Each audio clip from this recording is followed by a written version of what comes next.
Okay. My name's Anais Godoy, and I'm currently at First Five working as an administrative payroll person. And I have my 2 kids, expecting my third, and just being full-time mom, full-time worker, and a college student. I am so sorry.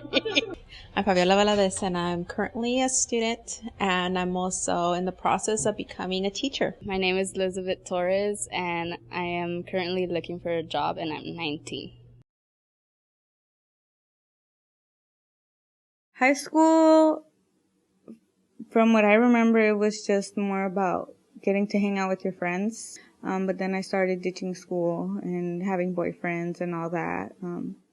Since my dad didn't let me have boyfriends or talk to guys on the phone, that was my chance at school. My parents are immigrants from Mexico, and we were migrant. We lived actually in a labor camp. So I guess that's one of the things that kind of led me to kind of going off track, was just trying to find myself, who I am, not fitting in either or of these places, and just kind of having the culture clash even with your parents. I had like F's, even in PE, as bad as it sounds, but I had F's because at the time, I lived with my mother, and my mother was struggling to,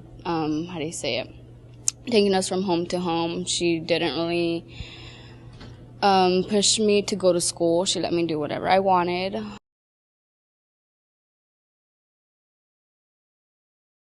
I wasn't officially a gang member, but I was gang related. I would hang around with people that dressed. I dressed like a boy. I had my pants. I wore pants. I wore beanies. I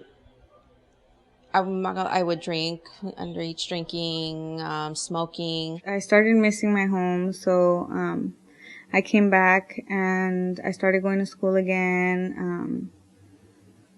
And I ended up getting pregnant. I used to use my phone, and they would tell me something and I'd cuss them out. I was terrible. But that was like, then again, I was with my mom. Like, I didn't care.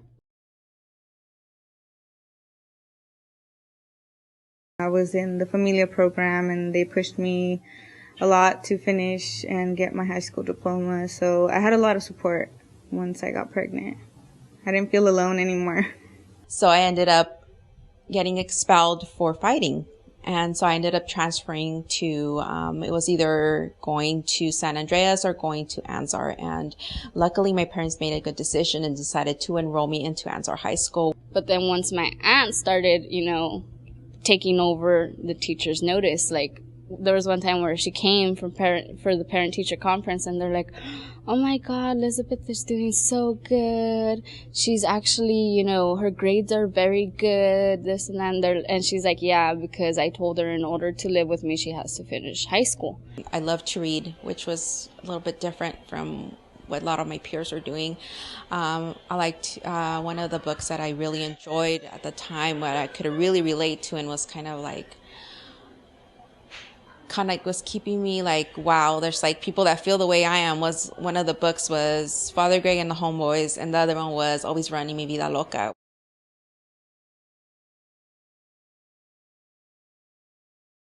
For a while, I wanted to be a correction officer, and then a cop, a probation officer, and then I wanted to be medical assistant, but then I can't stand to see my own blood, so I kind of faint.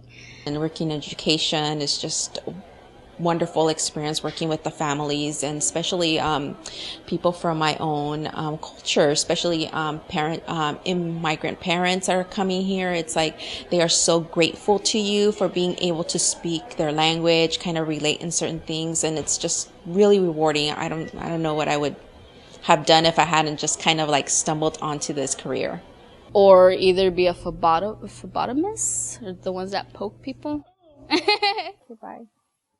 So now we're majoring in child development, and it helps me with my kids, and I love it. And I'm going to be studying for accounting and, just do some office work too, since I'm already doing that. So, I mean, I just want to give my girls a good example that no matter what you go through in life, you can still move forward.